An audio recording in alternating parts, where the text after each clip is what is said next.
gender. I know no race. I have no type. Believe it or not, Ashley is the only dater I feel on there. Shannon, I don't even know what's going on. She wants Brad Pitt, basically, and is not realistic, I feel.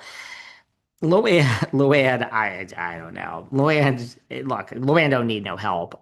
Giselle is cold as ice. Ashley's the only normal dater on the damn show, I find, from watching it. Anyway, then Luann, she only has her one date, but Ashley goes on to her second date with the Silver Daddy, Ralph, and Giselle goes on to her second date with the hot doctor. And later on, at their reveal, it's revealed that Giselle actually kissed Phil. Ashley's such a good wing woman, she passes out. Like Giselle has a little something there. I love Ashley and Giselle on this show together.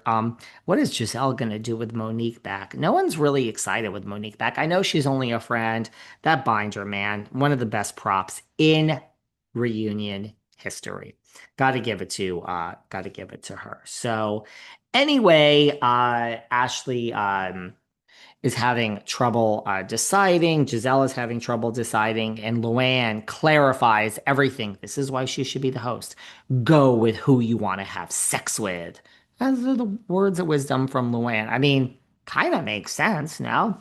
Giselle is very shocked at the information that Luann, the advice she has provided.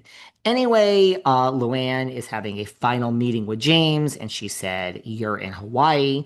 I'm in New York. How is it going to work?" And he says, "New York, London, we'll travel, cabaret." And Luann says, "Go to countessluann.com." Literally, she says, "Go to countessluann.com." And they don't edit that out, which is really funny. Luann got her plugs in this season.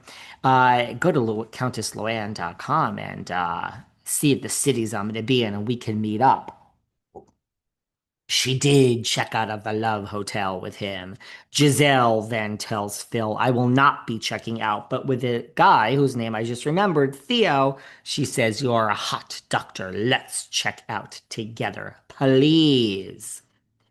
Shannon checked out with Earl, and Ashley has checked out with. She let Wale down, and she was thinking she made the wrong decision. Um, but she checked out with Ralph, the hot silver daddy, of course. And so she has him. And so everybody basically checked out with somebody, which you didn't really have to check out with somebody, but everybody kind of did. Ashley Girl, I hate to break it to you. You do have a type. It's called a silver daddy and someone older. So that is that. Giselle, I think, has had the best choice between all of them. So Giselle, there you go. What is the status of all of these today? Shannon and Earl actually visited each other. She went to see him in Florida and Georgia, and he went to the OC. It has fizzled out. No kidding. It was very uncomfortable to watch. Ashley, it did not work out with the Silver Daddy. Is she going to go back to Wale? I doubt it. She's filming Potomac. Giselle and Theo fizzled, but Giselle will be going to Bel Air to drive the Rolls Royce. Of course she will. And she'll be doing press in LA and she will see him then. Of course she will. And the couple that, I mean, we heard early on, we've been talking about it all season, there is a couple that stays together. Apparently that couple is Luann and James. So I got that one wrong.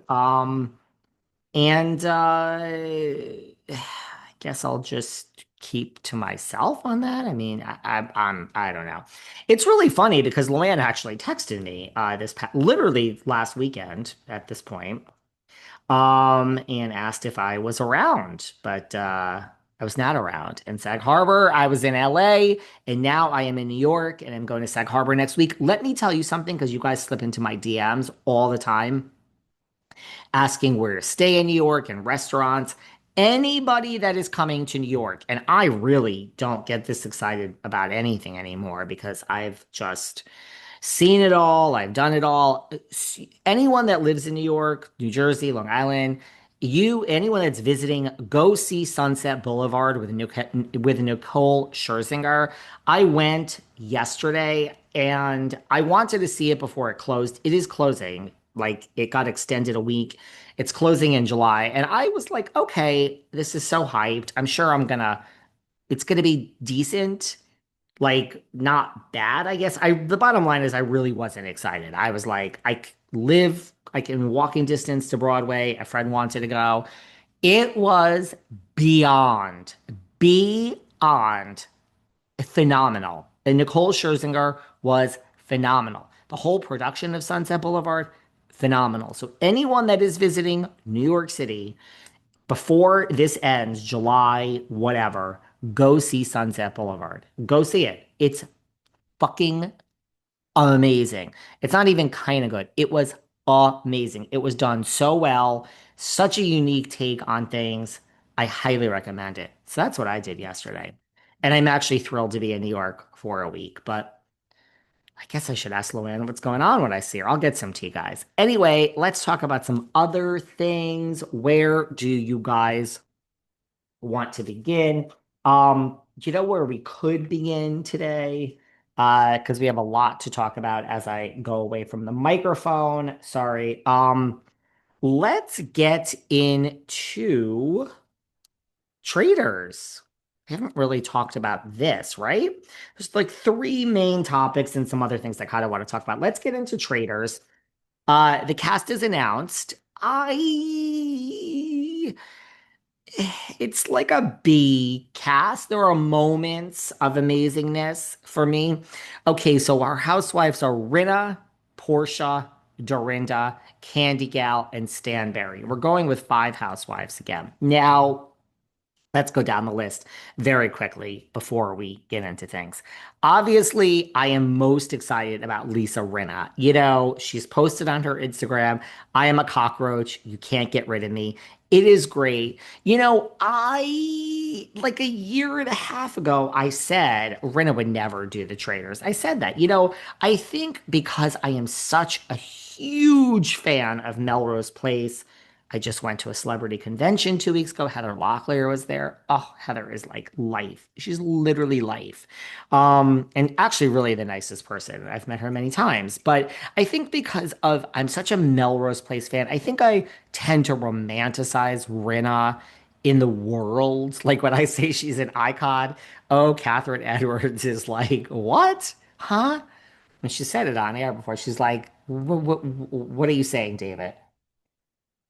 So I think I tend to romanticize. You know what it is? It's like, look, I think when Rinna was let go, I will stand by that till she did not leave on her own. I don't know the series of conversations that happened. No one is leaving. Lisa Rinna is not leaving $1 million check. Anyway, let's not go back. When it ended for her on Beverly Hills, you know, I really was so into this whole fashion thing, and I'm like, man, she's just so not bothered. Now, I don't think she's bothered per se. She's not like but she now does have a podcast where she talks about it, which I'm all about getting your bag. I just think that, look, Lisa Rinna has said recently in an interview, there's nothing about it to like, which I do agree. There's nothing about Housewives to like other than the money. And I mean, Lisa had fame, but if you want the fame, sure, now you have it. So look, it's a double-edged sword. It's not a fun job. You don't want to be there, but you don't want to give the money up. So I think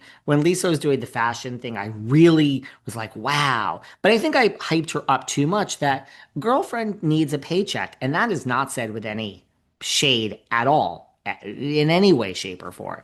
I mean, Kyle Richards doesn't need a paycheck. Sutton doesn't need a paycheck. Hilton doesn't need a paycheck. And Tilly doesn't need a paycheck. I'm going to leave it at that. Rachel Zoe needs a paycheck. Yeah. Dorit, let's not even get into it. Erika. So Rinna's a working actress. Yes, I understand. I have not lost sense of what money is. She's done very well for herself.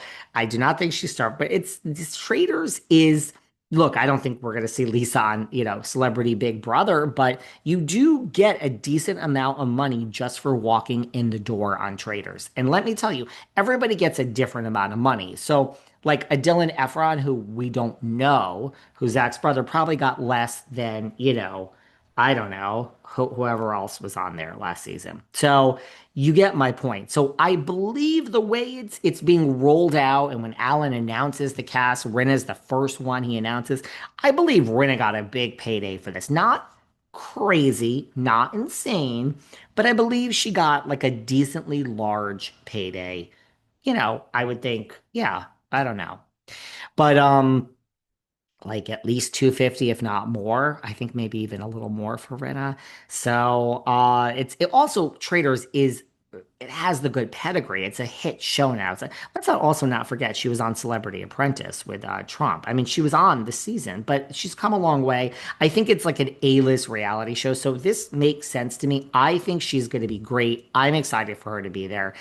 Guys, just think of the outfits Lisa's gonna wear. Okay.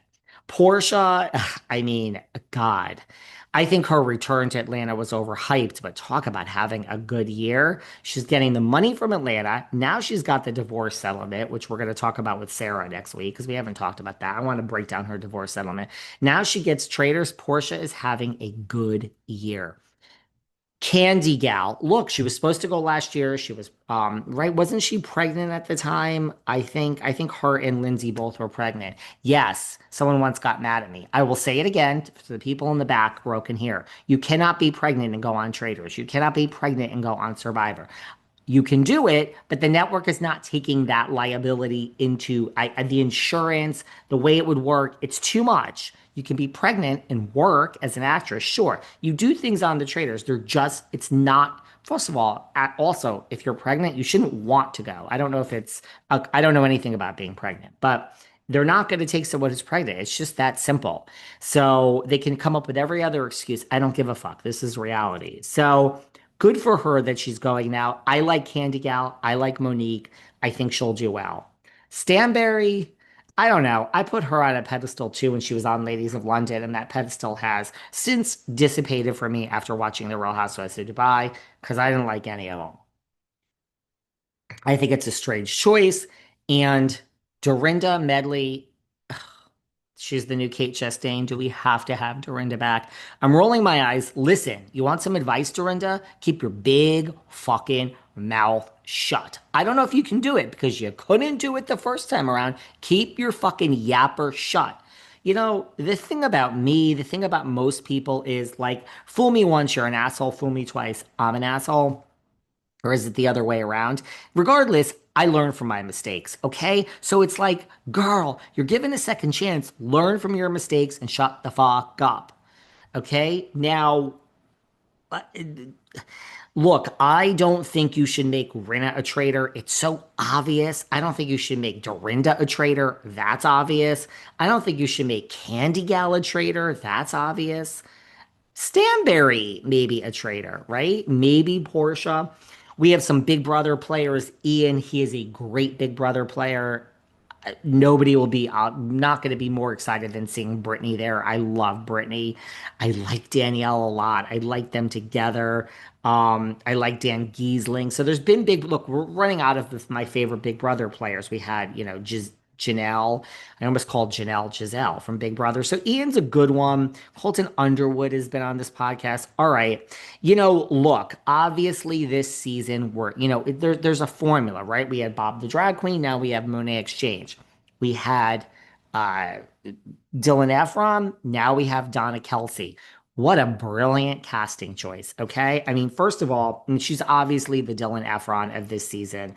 Look, Dylan's blown up since then. I don't know if Donna Kelce needs to blow up, but I mean, look, you mean to tell me Travis and the brother are not going to be talking about this on their podcast? It's brilliant. Travis Kelsey has a huge podcast. Okay. So they'll be Travis and Jason Kelsey, they'll be talking about this on their podcast. You mean to tell me they're not going to watch their mother on the Traitors, which means Taylor Swift will be watching?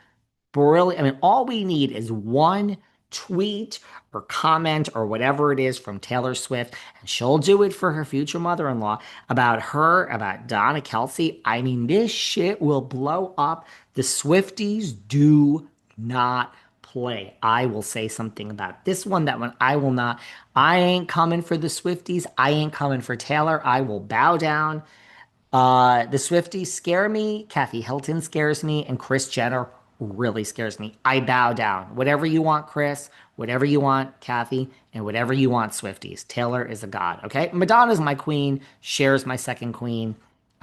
Prince is my third queen, but you guys do you.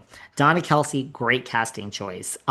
Make her a traitor. That would be great. I like Johnny Ware, and sorry, he was on this podcast. I love Michael Rapaport. I know a lot of you guys hate him. I love him. The thing is, Rapaport, let me give you some advice too, girl. You ain't there as a fangirl. So we all know he's going to be like, oh my God, Lisa Rinna. Oh my God, Candace Dillard. We all know he's going to do his thing. Now, he has gone on the record, I think on this podcast, I asked him who's the number one housewife he wants back or someone like that. He went crazy over Porsha. He loves Porsha. So, girl, yeah, Rappaport, I think, is going to align himself with all these housewives and they're going to cut him loose.